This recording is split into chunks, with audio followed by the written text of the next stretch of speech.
害群的士四處作惡，好司機有苦自己知。咦，落咗客經過的士站都唔停車，點解嘅？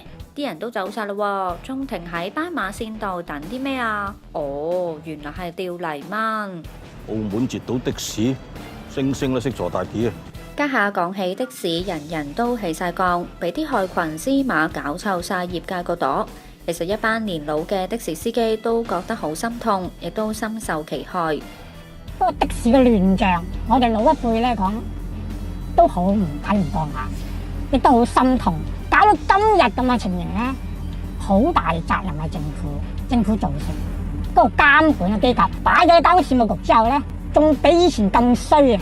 以前全部警察都可以罰，以前仲好，老鼠一定怕貓嘅，冇咗啲貓看住啲老鼠，都算作反咯。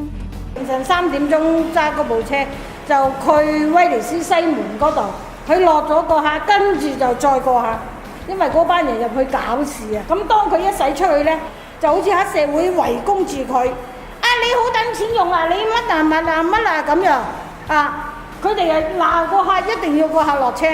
咁作為嗰個司機，佢見到咁樣啊，喂，先生你落車啦。咁我先生落翻車，吉車走翻出嚟啊！即係佢自己唔做嗰啲客，就亦都唔俾我哋其他啲行家去做。